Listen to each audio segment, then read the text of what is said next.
तो गाइज आज हम कुछ इंपॉर्टेंट क्वेश्चन करने वाले हैं। ये हमारे प्रीवियस क्वेश्चन पेपर के ही क्वेश्चंस हैं जो हम आपको करा रहे हैं। ओके, तो ये इंपॉर्टेंट है, हमारे प्रीवियस ईयर क्वेश्चंस है। तो क्वेश्चन नंबर फर्स्ट देखते हैं। ये हमारे 2020 के पेपर्स के क्वेश्चंस हैं हमारे पास। जैसे ए क्वेश्चन हमने प्रीवियस वाला जो क्वेश्चन पेपर किया था अभी प्री बोर्ड पेपर, उसके सॉल्यूशन में ये प्रोवाइड किया है इसका आंसर कि आपको पहले ए स्क्वायर फाइंड करना है। ए स्क्वायर फाइंड करने के लिए हम क्या करते हैं, ए को ए से ही मल्टीप्लाई किया जाता है। यहाँ पर ए को हम ए से ही मल्टीप्लाई करते हैं। तो अब इसमें अगर हम करेंगे तो रो इंटू कॉलम करते हैं, तो X into X, X square plus 3 into Y 3y। फिर ये वाला जो एलिमेंट होगा तो हम देखो ये जो ऑर्डर डिसाइड करते हैं, देखते हैं पहले दोनों का ऑर्डर क्या है कि 2 रोज और 2 कॉलम है, तो 2 इंटू 2 2 इंटू 2 स्क्वायर मैट्रिक्स है। अंदर वाली वैल्यू इक्वल बाहर वाली वैल्यू डिसाइड कर देती है रिजल्टेंट मैट्रिक्स का ऑर्डर। ये सभी चीज़ें आपको पता है, तो आप इसे सिंपली कर सकते हो। फिर एक्स को हम 3 से करेंगे, क्योंकि अगर हमें ये वाला एलिमेंट चाहिए A12 तो हम फर्स्ट रो सेकंड कॉलम लेंगे। First row second column X into 3 3x plus 3 into 3 9। फिर आप अगर इनसे करेंगे, ये हमारा एलिमेंट कौन सा A21 second row first column XY और प्लस 3y। ओके, फिर ये वाला एलिमेंट हमारा A22 second row second column, ये हो जाएगा 3y और प्लस 3 3 9। नाउ अब हम क्या करेंगे, इसमें इसको सोल्व करेंगे। इसको सोल्व करेंगे ये हमारा ऐसे ही रहेगा, इसको हम सोल्व नहीं कर पाएंगे। तो ए स्क्वायर की वैल्यू अब हमें क्या करनी है, यहाँ पर देखो रखनी है किसके इक्वल, 3i के इक्वल। आई क्या है, एक identity matrix of order 2। Okay, now अब हम यहाँ पर लेंगे क्या कि ए स्क्वायर को किसके इक्वल, 3i के इक्वल। ए स्क्वायर की वैल्यू ये है हमारी एक्स स्क्वायर प्लस 3y और यहाँ पर xy प्लस 3y। यहाँ पर क्या है 3x प्लस 9 और यहाँ पर 3y प्लस 9। ये किसके इक्वल 3 इंटू आई क्या है आइडेंटिटी मैट्रिक्स 1 इंटू 0 और यहाँ 0 इंटू 1। ना अब हम क्या करेंगे, 3 को अंदर मल्टीप्लाई कर देते तो यहाँ 3 हो जाता, ठीक है, और यहाँ भी 3 हो जाता, क्योंकि ये 0 0 के साथ 3 मल्टीप्लाई करते 3।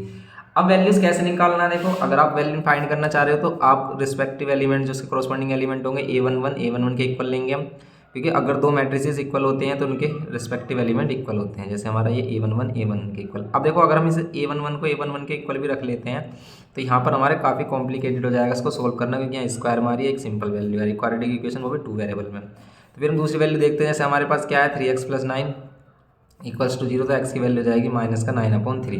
तो इस तरीके से बिल्कुल सेम हमने इसका सॉल्यूशन कराया है, आप इसको देख सकते हैं किसमें, प्रीवियस वाले लेक्चर में। ओके, उसका एग्जाम मटेरियल में उसका लिंक है जिसमें हमने कराया क्या प्री बोर्ड पेपर। ओके, उसी में ही ये हमारा क्वेश्चन है। तो हम नेक्स्ट क्वेश्चन देखते हैं, फिर आगे से आप कर सकते हो। फिर कह रहा है कि use factor theorem to factorise. इसको आप फैक्टराइज कर सकते हो सिंपल, ठीक है। कैसे करते हैं कि पहले एक फैक्टर करते हैं हम इसमें फाइंड। एक फैक्टर फाइंड करने के बाद आपको क्या करना होता है, जैसे हमारे पास ये x³ प्लस 17x, ऐसा क्वेश्चन भी हमने प्रीवियस पेपर में कराया है, तो आप उसे भी देख सकते हैं। और फुल चैप्टर में तो कंप्लीट चैप्टर में तो है ही हमारा, ठीक है। अब अगर हम देखो इसमें पुट करते हैं, देखो 1 1 1 पुट कर रहे हैं तो नहीं आ रहा। अगर -1 पुट करते हैं, अगर यहाँ -1 पुट करते तो -6 आता है, यहाँ करते थे यहाँ 17 आता है, और यहाँ -1 पुट करते तो -4 आता और -12। -12 ये -16 और ये -6 -22 होता, नहीं होता, फिर ये आंसर नहीं आता हमारा। फिर हम क्या करेंगे इसमें, कि इसमें और वैल्यूज देखेंगे करके। जैसे कि अब इसमें हम क्या करो 2 पुट करके देखो। जैसे अगर हम 2 पुट करते तब क्या आता, क्योंकि 1 और -1 पे अगर वैल्यू मिल जाए तो सिंपल हो जाती है। वैसे भी अगर हम 2 पुट करते हैं तो सारी वैल्यू प्लस की आएंगी, नहीं आएगा तो -2 पुट करो। बेस्ट है कि हम यहाँ पर क्या करें -2 पुट करें। -2 पुट करने पर मे भी आ सकता है। देखो -2 करने पर माइनस का 8 आता, -8 ले लिया तो -48 लिख लेंगे। -4 17 4 से कितने होंगे 68, ये -8 और -12। अब देखो ये आ गया हमारा -48, अब ये 68 और ये कितना आ रहा है हमारा, ये आ रहा है 20। अब क्या ये 68 आ रहा है, या 68 आ रहा, तो इसका मतलब 0 आ रहा था। x की वैल्यू -2 पर ये 0 दे रही है, इसका मतलब x प्लस 2 इसका एक फैक्टर होगा। x प्लस 2 से फिर क्या करेंगे हम, डिवाइड करेंगे इसको, x³ plus 17x square plus 4x -12, और फिर इसे हम सोल्व कर लेंगे। डिवाइड करना आता है आपको, नहीं आता तो फिर आप इसको कंप्लीट चैप्टर देखें, कंप्लीट चैप्टर का लिंक भी डिस्क्रिप्शन बॉक्स में है। फिर हम इस इनइक्वालिटी को देखते हैं, तो इनइक्वालिटी को आप सोल्व कर सकते हो, सिंपल है बिल्कुल इनइक्वालिटी। कि अगर हम इसको देखते हैं यहाँ पर तो किस तरीके से है ये 3x plus 5 divide by 2 less than x plus 4 और लेस देन इक्वल्स टू कितना x/2 प्लस 5। अगर हम इसको देखते हैं तो यहाँ पर 3x/5 प्लस 2 और less than x plus 4, x इधर लेके आएंगे तो 3x/5 माइनस एक्स और लेस देन यहाँ पर 4-2। इसको करेंगे तो 5 माइनस ये कितना हो जाएगा 3x-5, ये कितना हो जाएगा माइनस का 2x/5, एलसीएम लेंगे हम। लेस देन यहाँ पर कितना जाएगा 2 और यहाँ पर आ जाएगा माइनस का 2x और लेस देन 5×2 = 10। ये जाएगा एक्स की वैल्यू क्या लेस देन -5, एक्स की वैल्यू लेस देन 5 हो जाएगी माइनस में। ओके, ये है हमारा सिंपल। नाउ अब हम क्या करेंगे, ये एक्स की वैल्यू आ गई less than equals to -5, inequality change होगी। यस, इनइक्वालिटी चेंज होगी क्योंकि माइनस का 2 था अगर यहाँ पर। ओके, ये 10 हो गया, ये माइनस का 2 इधर जाता तो इनइक्वालिटी चेंज हो जाती, तो एक्स की वैल्यू ग्रेटर देन हो जाएगी -5। तो ऐसे हम इसको सोल्व कर लेंगे। तो इनइक्वालिटी का ध्यान रखना है कि चेंज हो जाती है कब, अगर माइनस वाली वैल्यू मल्टीप्लाई से डिवाइड से मल्टीप्लाई में लेके आते हैं। अब इसको इधर लेके आते हैं तो ये हो जाएगा हमारा लेस देन इक्वल्स टू 5 - 4 और यहाँ पर 3x/2 और लेस देन इक्वल्स टू 1 और एक्स की value less than equals to 2/3। Okay, X की वैल्यू क्या आ गई हमारी लेस देन इक्वल्स टू 2/3 आ गई सिंपल हमारी। ये हो गया हमारा। अब अगर हम इसको देखें तो लेस देन इक्वल्स टू 2/3 और यहाँ ग्रेटर देन क्या -5, ये होगा हमारा। तो ये होगा, तो फिर इसका आंसर अगर हमें रियल नंबर पर रिप्रेजेंट करना है तो रियल नंबर पर हम इसका रिप्रेजेंट कर देंगे। यहाँ पर -5 आ जाएगा अगर, तो 2/3 कहाँ आ रहा होगा, 2/3 आ रहा है हमारा 1 और ये 0 पॉइंट समथिंग वैल्यू आ रही है। तो आप इसके 3 इक्वल पार्ट कर दो, 1 2 1 2 3 इक्वल पार्ट कर दे तो इसका जो सेकंड वाला पॉइंट है ये रिप्रेजेंट करेगा 2/3 को। तो अगर इसमें इक्वल्स टू भी है तो इस पर डार्क सर्कल लगाएंगे, इसमें सिर्फ ग्रेटर दैन है तो इसमें ब्लैंक वाला सर्कल लगाएंगे खाली, तो इसे इस तरीके से डार्क कर देंगे, ये हो जाएगा हमारा। ओके, ये अब हम क्या करेंगे इसमें आगे देखेंगे। इसमें ये भी क्या होता है यहाँ पर कि if 0 O is the centre of the circle and AB is the diameter है हमारा, ACBD इक्वल है, AC एंड BD इक्वल है। ACBD कहाँ है, AC और BD, अच्छा ये आपस में इक्वल है AC और BD। तो एंगल AOC अगर 72 है तो फाइंड एंगल ABC। ABC बताओ, ABC ये वाला एंगल कितना होगा, ये 72, इसका आधा 36। BAD बताओ कहाँ है, BAD ये वाला एंगल बताओ कहाँ होगा। देखो आप ये वाला एंगल कैसे फाइंड कर सकते हो, बताओ कैसे फाइंड कर सकते हो। ये वाला एंगल और angle in the same segment property तो यहाँ पर यूज़ हो रही है, तो फिर इसमें तो वही हमारा क्या हो रहा है, नहीं हो रहा है। तो BAD के फाइंड करने के लिए इसमें देखो डायमीटर दे रखा है, अगर ये डायमीटर दे रखा है तो ये 90 होगा 90, ठीक है 90, एक तो ये मिल गया हमें। क्या हम ये कंप्लीट एंगल निकाल सकते हैं, अगर हम ये कंप्लीट एंगल निकाल सकते हैं देन हम ये वाला एंगल फाइंड कर सकते हैं इंटीरियर एंगल प्रॉपर्टी से। ओके, लेकिन अभी हमने एंगल निकाला था ये वाला। ये दोनों साइड इक्वल हैं, इसका भी क्या हिंट है, इसका भी जरूर कुछ ना कुछ होगा भाई। AC और BD इक्वल, AC और BD इक्वल दिए हैं, ये है इक्वल, ये वाला AC और ये वाला BD इक्वल है, ये नहीं है, हाँ ठीक है। तो AC और BD इक्वल है तो फिर तो ये इक्वल ही हो जाएंगे हमारे। देखो जो सेम सेगमेंट होते हैं वो भी इक्वल एंगल बनाते हैं हमारे, तो अगर ये सेम सेगमेंट है तो ये भी 36 हो जाएगा।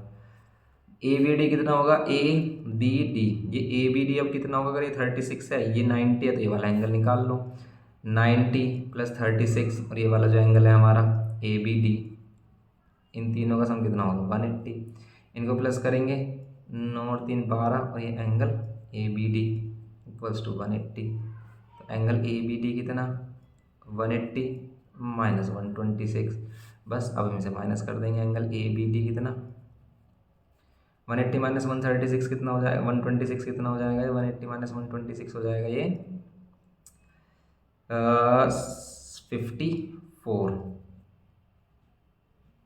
54 हो जाएगा एंगल ABD। तो ABD 54 हो जाएगा, सिंपल ऐसे कर सकते हैं। अब जैसे प्रूफ वाला क्वेश्चन है तो ये प्रूफ वाले क्वेश्चन में हम ज़्यादा मोस्टली क्या करते हैं ना, साइन कोस में चेंज कर लेते हैं, हो जाता है। जैसे अगर हम इसे साइन कोस में चेंज करें, कोट को साइन ए, 1 + कोट को क्या कर लें कोस A/sin A, यहाँ माइनस कोस ए, यहाँ 1 + sin A/cos A। ओके, ये इस तरीके से। अगर हम इसे चेंज करते हैं यहाँ sin A और sin² A ऊपर, तो यहाँ sin A + cos A, फिर यहाँ पे इसे cos A कर लेंगे तो cos²A, यहाँ cos A + sin A, LCM लेंगे दोनों सेम वैल्यू आ रही है, cos A sin A या sin A cos A। यहाँ पे क्या बन रहा है हमारा sin² A - cos² A, और sin² cos² को क्या लिख देंगे A + B, -B वाली प्रॉपर्टी यूज हो जाएगी, A + B और A - B। यहाँ हो जाएगा साइन ए प्लस कोस ए, कैंसिल कर लो इसे, यहाँ पर बचेगा हमारा साइन ए माइनस कोस ए। ओके, ये है, यही हमें दे रखा है प्रूव करने के लिए, सिंपल है फिर ये भी हमारा। इसमें कह रहा है कि in vote ratio in the line joining. तो देखो अब तक जितने भी क्वेश्चन हमने देखे हैं वो बिल्कुल सिंपल क्वेश्चन है और इसी तरीके के क्वेश्चन भी आपको एग्जाम में देखने को मिलेंगे, तो डरने की कोई बात नहीं है, सिंपल कॉन्सेप्ट सीखो। अगर आप अभी भी कुछ नहीं किया है तो एग्जाम मटेरियल वाली सीरीज पकड़ो आप, जो डिस्क्रिप्शन बॉक्स में जिसका लिंक दिया है उसको आप कर दो, अगर उसको भी आप प्रैक्टिस कर लेते हो तो आपका पेपर आसानी से हो जाएगा। ओके, ये कह रहा है कि in what ratio is the line joining the point P and Q divided by the Y axis. Y axis P और क्यू को किस रेशियो में डिवाइड करता है ये बताना है हमें। तो वाई एक्सिस पी और क्यू को किस रेशियो में डिवाइड करेगा, सिंपल है, वाई एक्सिस जिस भी रेशियो में से डिवाइड कर रहा होगा वहाँ पर एक्स की वैल्यू जीरो होगी। वाई एक्सिस अगर डिवाइड कर रहा है तो भाई एक्स की वैल्यू जीरो होगी डेफिनेटली। वाई की वैल्यू कुछ भी हो सकती है, हम ये ऐड कर लेते हैं। अब हम इस एक्स की हेल्प से हम क्या करेंगे, पहले रेशियो फाइंड करेंगे। तो इस तरह के बहुत सारे क्वेश्चन किए हैं तो इसको भी आप कर सकते हो, सिंपल है बिल्कुल, तो इसको भी कर लेना। तो बिल्कुल सिंपल क्वेश्चन है। फिर कह रहा है कि also find the coordinate of point of intersection, तो पॉइंट ऑफ इंटरसेक्शन भी फाइंड हो जाएगा। फिर कैसे, अगर हमारे पास रेशियो आ गया तो फिर हम वाई की वैल्यू निकाल सकते हैं कि m1y2 प्लस y2 m1 करके। Each of the letters of the word authorise is written on identical circular disc and put in the bag. They are well shuffled if a disc is drawn at random from the bag, what is the probability that the letter is a vowel, one of the first 9 letters of the English alphabet, one of the last 9 letters of the English alphabets. ठीक है, तो ये बताना है आपको क्या होगा। अब वोवेल्स होंगे, भाई वोवेल्स आने की प्रोबेबिलिटी, ये क्वेश्चन देखो बिल्कुल अलग है थोड़ा सा, तो इसे कर सकते हैं हम कि वोवेल्स कितने होंगे इसमें से। अगर हम इसे देखें तो AUTHORIZER में जेड ऑथोराइजेस, ठीक है। इसमें अगर हम वोवेल्स देखें तो क्या है, AUOIE सारे वोवेल्स हैं, 1 2 3 4 5, 5 के 5 वोवेल्स हैं इसमें। तो प्रोबेबिलिटी ऑफ वोवेल्स कितनी होगी, 5 अपॉन कितने हैं ये, 1 2 3 4 5 6 7 8 9 10, तो आएगी प्रोबेबिलिटी 1/2। फिर कह रहा है कि one of the first 9 letters of the English alphabet, English alphabet के फर्स्ट 9 लेटर्स हों। फर्स्ट 9 लेटर्स अगर हम देखें तो क्या होने चाहिए, ABCDEFGHIJK,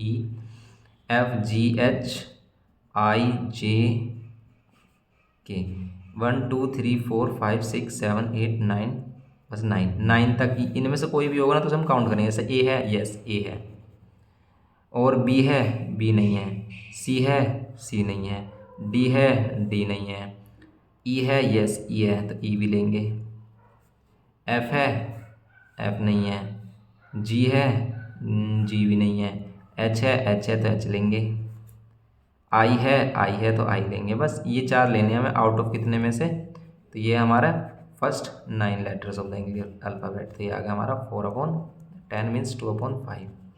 ओके, फिर last 9 letters of the English alphabet, last 9 letters में अब क्या होगा देखो हमारा, अगर लास्ट 9 लेटर्स लेते हैं तो वैसे हम इसको इस तरीके से याद रख सकते हैं।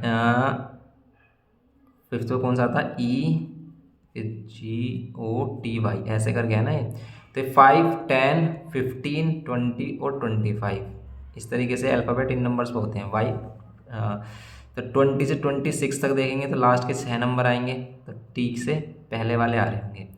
तो हम अगर हम देखें तो लास्ट के 9 वाले क्या आ रहे होंगे, तो आ रहा होगा जेड, ठीक है, XYZ,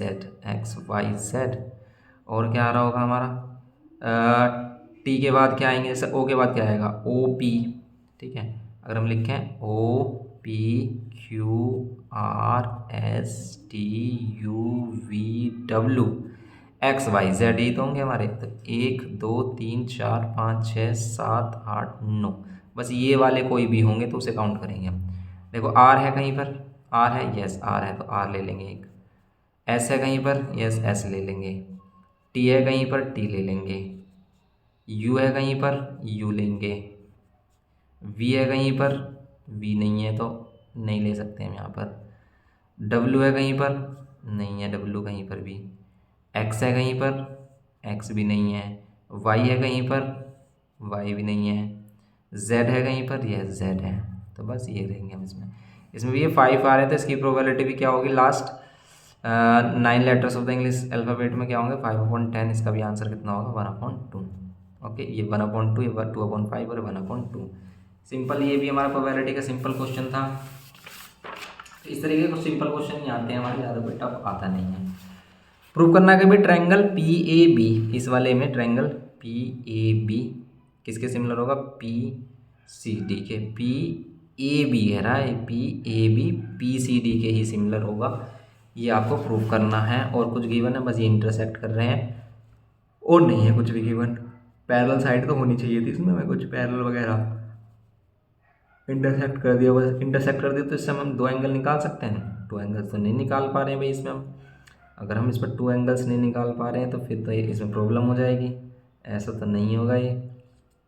ठीक है, या तो इसमें क्या दे रखा होगा भाई, इनकी साइड्स का रेशो दे रखा होगा सेम, इन दोनों साइड्स का रेशो, इन दोनों की साइड्स के रेशो के इक्वल आ रहा होगा। तो इसमें कुछ ना कुछ अननोन है हमारे पास। अगर ये लाइन पैरेलल है तो फिर तो ये एंगल इस वाले एंगल के इक्वल होगा, तो फिर P A B P C D के तो होगा नहीं, फिर तो पी डी सी के होगा, क्योंकि ऑल्टरनेट एंगल हो जाएंगे। ओके, तो इसमें कुछ मिस कर दिया है, इसे चेक कर लेते हैं एक बार हम, ये क्वेश्चन है क्या। क्वेश्चन ठीक है बिल्कुल, क्योंकि इसमें हम जो हम सोच रहे हैं वो वाली प्रॉपर्टी यूज़ नहीं करेंगे हम। इसमें हम क्या यूज़ और भी तो यूज़ कर सकते हैं क्या, कि देखो ये angle in the same segment वाली प्रॉपर्टी भी तो यूज़ कर सकते हैं। ये एंगल इसके इक्वल भी तो हो जाएगा, angle in the same segment से यहाँ से ये इधर बन रहा है, और ऐसे ही आप इसको भी देख सकते हैं, ये और ये भी आपस में इक्वल होंगे, ये वाले और ये भी, और ये तो वर्टिकल अपोजिट है। ये तो बस ट्रायंगल क्या हो गया, सिमिलर हो गया हमारा triangle P A B, similar हो गया ट्रायंगल किसके, पी सी डी के, क्योंकि ये एंगल इसी के है तो इसलिए हम पी ए बी ले रहे हैं तो पी सी डी ले सकते हैं respective element. Find the length of C D की अगर लेंथ फाइंड करनी है तो हम इनके कॉरस्पॉन्डिंग साइड्स का रेशियो ले लेंगे भाई। कॉरस्पॉन्डिंग साइड्स का रेशियो क्या आ रहा है इसमें, तो अगर ये ट्रायंगल है हमारे पास तो इनका कॉरस्पॉन्डिंग साइड का रेशियो क्या आएगा, पी ए और पी सी आएगा, ए बी और सी डी आएगा, ए बी और सी डी आएगा, और पी बी और पी डी आएगा। पी ए की वैल्यू 7.5 है, पी सी की वैल्यू 5 है, ए बी की वैल्यू 9 है, और सी डी की वैल्यू हमें बतानी है। सी डी कितना हो जाएगा, 5 × 9/7.5, पॉइंट हटाओ ऊपर 10, कैंसिल कर लो, 5 से कैंसिल करोगे आप, 5 1 जा 5, 5 5 जा 25, 5 3 जा 15 और 5 2 जा 2, 3 3 जा तो आएगा 3 2 जा 6 सेंटीमीटर। 6 सेंटीमीटर आ गई सी डी की वैल्यू। ओके, सी डी की वैल्यू कितनी होगी हमारी, 6 सेंटीमीटर। सिंपल। फिर कह रहा है find the area of the ratio P A B and P C D. Area वाला आ नहीं रहे वैसे क्वेश्चन हमारे, लेकिन एरिया का रेशियो इनकी कॉरस्पॉन्डिंग साइड्स के रेशियो के स्क्वायर के इक्वल होता है। अगर आपको इन दोनों साइड ट्रायंगल के एरियाज का रेशियो चाहिए पी ए बी और पी सी डी के, तो कोई भी एक साइड ले लो और उसका स्क्वायर कर दो, जैसे आपको ये वाली साइड पता है। ओके, तो आप इस साइड का स्क्वायर ले सकते हो, या फिर ए बी और सी डी अगर आपने फाइंड कर ली है, ए बी की वैल्यू कितनी आ गई 9 और सी डी की वैल्यू 6 आ गई है, उसे कर सकते हो। तो रेशो कितना आ जाएगा अगर हम करें, देखो 9/6 मतलब कितना आएगा 3/2, और इसका स्क्वायर कर देंगे तो आएगा 9/4, इसका रेशो आएगा 9/4, इसका आंसर 9/4 आएगा कॉरस्पॉन्डिंग साइड्स के रेशो के इक्वल। फिर ये वाला क्वेश्चन है कि भी use the property of proportion की प्रॉपर्टी का यूज़ करके आपको इसको सोल्व करना है। सिंपल है, एक्स और वाई में रेशो, तो कॉम्पोनेंट डिविडेंडो लगाते हैं तो कॉम्पोनेंट डिविडेंडो लगा दो। तो अगर एक बार कॉम्पोनेंट डिविडेंडो हम डायरेक्ट लगा रहे हैं तो एक बार नीचे वाली वैल्यू प्लस करते ऊपर, और एक बार नीचे वाली वैल्यू माइनस करते हैं। जब माइनस करते तो ये अंदर साइन जाता है, इसको चेंज कर देता। सेम इधर भी यूज़ होता, एक बार नीचे वाली वैल्यू प्लस करते और एक बार माइनस करते। यहाँ पर कितना हो जाएगा, देखो ये हो जाएगा x² + 4x + 4, ये कैंसिल हो जाएगा, यहाँ हो जाएगा x² - 4, यहाँ y² + 6y + 9, और यहाँ पर y² - 9। इसको सोल्व करेंगे अगर हम, कितना आएगा हमारा, इसको अगर हम सोल्व करते हैं यहाँ पर कितना होगा फिर हमारा, ये हो जाएगा फिर x + 2 का होल स्क्वायर, और यहाँ पर x² - y²। ठीक है, x² - y² मतलब इसे a + b और a - b कह सकते हैं। यहाँ पर y प्लस 3 का होल स्क्वायर, यहाँ पर a प्लस बी और a माइनस बी।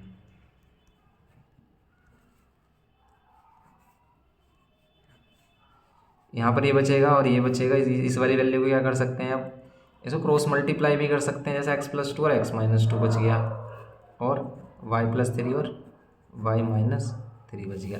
आप अगेन कॉम्पोनेंट डिविडेंडो यूज़ कर लो या फिर इसको क्रॉस मल्टीप्लाई कर लो, ठीक है, तब भी हो जाएगा।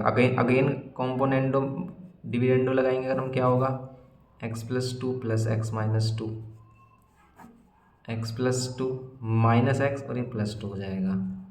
यहाँ एक्स ए प्लस बी और यहाँ पर ए प्लस बी माइनस और ये प्लस हो जाएगा। ये कैंसिल हो रहा है हमारा, यहाँ ये कैंसिल हो रहा है, यहाँ पर भी ये कैंसिल हो रहा है, यहाँ ये कैंसिल हो रहा है, बस ऊपर हो जाएगा 2x और नीचे 2 और 2 4, यहाँ पर 2y और यहाँ 3 और 3 6, कैंसिल करेंगे यहाँ x/2, कैंसिल करेंगे y/3। तो x और y का रेशो कितना हो जाएगा, x और y का रेशो हो जाएगा 2/3। ओके, ये है इसमें x और y का रेशो 2 और 3 हो गया। हाँ, अब हम क्या कर सकते हैं इसमें आगे, बस ये तो हमारा सॉल्यूशन हो गया कंप्लीट इसका। क्वेश्चन नंबर 10 में क्या करना है, देखो, what must be added to this polynomial so that it leaves a remainder 10 when divided by 2x plus 1। ये अच्छा क्वेश्चन है। ये कह रहा है कि भाई इसमें क्या ऐड किया जाए कि जब इसे क्या हो, इससे डिवाइड किया जाए तो रिमाइंडर कितना बचे, 10 बचे। तो सिंपल है, देखो, अगर इसके कॉन्सेप्ट को देखें तो रिमाइंडर हम कैसे फाइंड कर सकते हैं, कि जो भी डिवाइजर होता है उसकी वैल्यू पुट करते हैं, उससे रिमाइंडर आ जाता है। लेकिन इस बार हमें कह रहा है कि रिमाइंडर 10 आएगा कब, जब हम ये इससे से डिवाइड करेंगे 2x प्लस 1 से। तो इसको 0 के इक्वल रखते हैं, x की वैल्यू निकालते हैं -1/2। तो अगर हम ऐड कर लेते हैं कि भाई हम इसमें क्या ऐड करते हैं, a ऐड करते हैं, इसमें हम a ऐड करते तो रिमाइंडर कितना आता, 10 आता। x की जगह क्या लेंगे हम, -1/2 का होल क्यूब या -1/2 का स्क्वायर या -1/2 प्लस a इक्वल्स टू 10 या 2 1/8 -3 या 1/4 या प्लस 8/2 का कितना हो जाएगा, 4 हो जाएगा, plus a equals to 10। Solve कर रहे हैं 1/4 या माइनस का 3/4 है, प्लस का 4 प्लस का a इक्वल्स टू 10। इसको सोल्व करेंगे तो 4 एलसीएम आएगा, या 1 - 3 और प्लस 4 4 जा 16 प्लस a इक्वल्स टू 10। यहाँ से सोल्व करेंगे हम, कितना आ जाएगा, 16 17 17 में से 3 मतलब 14 बचेगा। ओके, यहाँ 14 बचेगा अपॉन 4 और यहाँ plus a equals to 10। Divide करेंगे यहाँ पर 7/2 और प्लस a इक्वल्स टू 10। तो 7/2 इधर आकर माइनस का हो जाएगा। अगर 7/2 इधर आकर माइनस का हो गया तो बस कितना बचेगा फिर हमारे पास, 20 20 - 7 13/2। 13/2 का मतलब 6.5। तो ये आ जाएगा हमारा 6.5 आंसर, या फिर 13/2 भी कह सकते हैं। तो इस टाइप से हम कर सकते हैं रिमाइंडर एंड फैक्टर थ्योरम। अब देखिए ट्रिग्नोमेट्रिक क्वेश्चन, ट्रिग्नोमेट्रिकल आइडेंटिटी, ये सिंपल क्वेश्चन है। इसमें तो आप क्या कर सकते हो, डायरेक्ट क्या यूज़ कर सकते हो, इसे साइन कोस में चेंज कर सकते हो। तो अगर हम इसे साइन कोस में चेंज करते हैं तो यहाँ पर sine upon cos, sine theta upon cos theta, और यहाँ पर 1 plus sine theta upon cos theta whole square, ये tan स्क्वायर थीटा।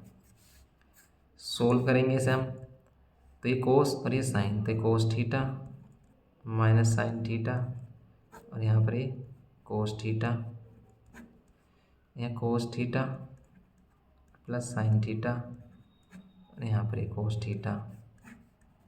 कैंसिल कर देंगे, यहाँ पर हो जाएगा ये tan स्क्वायर थीटा। इसे प्रूव करना है हमें, तो इसे प्रूव करना, प्रूफ वाले को लेके नहीं चलते हैं साथ में। ओके, इसे tan स्क्वायर थीटा बनाकर दिखाना है।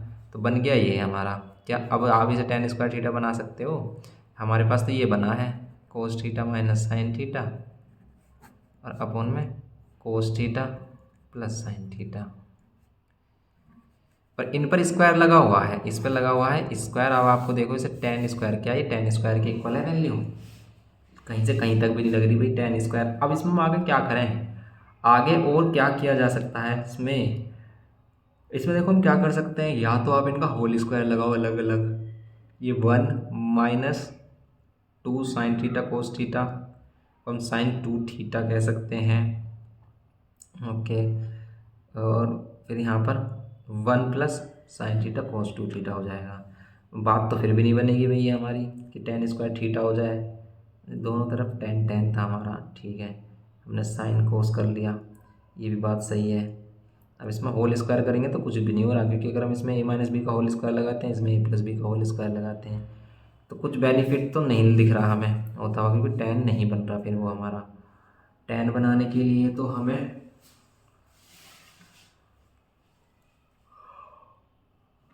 वैसे पहले से टेन में था, अगर हम इसे ऐसे सोल्व करते तब क्या होता, अगर हम इसमें होल स्क्वायर लगाते ए स्क्वायर प्लस बी स्क्वायर और 2 10, तब क्या होता भाई इसमें, क्योंकि पहले से टेन में था। देखो अगर हम इसमें पहले से वो लगाते ए प्लस बी का होल स्क्वायर, तो ए स्क्वायर प्लस बी स्क्वायर, और यहाँ पर कितना होता 2 tan थीटा, यहाँ पर ए स्क्वायर प्लस बी स्क्वायर, यहाँ कितना होता माइनस, ओ सॉरी यहाँ -2 tan थीटा होता है, यहाँ +2 tan थीटा होता है, ठीक है। अब करेंगे हम इसमें क्या कर सकते हैं भाई, देखो 1 + tan square theta -2 tan theta, 1 + tan square theta +2 tan theta. अब tan में आ रही है वैल्यू हमारी, अब क्या करें भाई इसमें हम, इसका मतलब क्वेश्चन इंटरेस्टिंग है, ये अच्छा क्वेश्चन है। क्या ये प्रूफ हो रहा है, π/1 और 1 0 हो जाएगा, यहाँ 0 मतलब 0, π/4 पर तो 0 वैल्यू नहीं आ रही है। π/3 पर इसकी वैल्यू देखते हैं, π/3 पर √3 या π/3 पर √6, 1 - √3 का होल स्क्वायर 1 + √3 का होल स्क्वायर, इस तरीके की वैल्यू आ रही है। तो इसमें हम वैल्यू सेटिस्फाई नहीं हो रही, इसका मतलब ये मिस्टेक है इसमें, ठीक है। इसमें यहाँ पर कोट है, इसमें भी हमने देखा था, यहाँ पर क्या है, हमें इसमें कोट है यहाँ पर ये। अब वैल्यू सेटिस्फाई कर रही है इसकी, अगर हम यहाँ पर क्या ले लेते हैं, अगर यहाँ पर यूज़ करते हैं, अब हम यूज़ करते हैं तो अब हो जाएगा ये क्वेश्चन। कैसे कि अगर हम अब साइन कोस में चेंज कर रहे होते हैं इसे, तो हो जाता फिर ये क्वेश्चन। कैसे ये होता है यहाँ पर, लेकिन यहाँ पर सिर्फ क्या हो जाता है, माइनस होता है, यहाँ पर हो जाता है कोस अपॉन साइन, कोस अपॉन साइन हो जाता, कोस अपॉन साइन होता तो यहाँ बनता हमारा 1 माइनस, ये कोस हो जाता तो होता cos theta minus sine theta, और यहाँ पर कोस थीटा, ओके। और यहाँ पर कोस अपॉन साइन था, यहाँ sine theta minus cos theta, और अपॉन में कितना साइन थीटा, ये होता, इसका होल स्क्वायर होता तो ये इधर मल्टीप्लाई और ये वाली वैल्यू इधर, ओके, ये तो होता हमारा। तो साइन सबसे ऊपर जाता, इसमें से माइनस साइन कॉमन ले लेते हैं, तो ये sine theta minus cos theta हो जाता। नीचे क्या बच रही है, कोस थीटा के साथ value sine theta minus cos theta, इसका होल स्क्वायर, यहाँ करेंगे हम स्क्वायर लगाएंगे, कितना आएगा साइन स्क्वायर थीटा। देखो ये वाली वैल्यू तो कैंसिल हो रही है, और ये हो जाता है हमारा cos square theta, minus sine भी प्लस हो जाता है क्योंकि स्क्वायर लग रहा है, और ये हो जाता है हमारा tan स्क्वायर थीटा। तो यहाँ पर इसमें क्वेश्चन में ही मिस्टेक थी, तो यहाँ पर आपका माइनस रखने पर आ ही नहीं रहा था, ओके। तो यहाँ -10 नहीं था, यहाँ पर था 1 - कोट थीटा। तो ये मिस्टेक्स अगर हो जाती है तो बस आपको इसीलिए क्वेश्चन अटैम्प्ट जरूर करना है, कोई भी क्वेश्चन अटैम्प्ट करना है आपको, ओके, क्योंकि अगर कोई क्वेश्चन में मिस्टेक आई तो उसके आपके मार्क्स मिलते हैं। तो ओके गाइस, तो बस इसमें आप करते रहें प्रैक्टिस अपनी, यही क्वेश्चंस हमारे इसी टाइप के ही क्वेश्चंस आपको मिलने वाले हैं एग्ज़ाम में। तो बस मिलते हैं नेक्स्ट लेक्चर में, थैंक यू।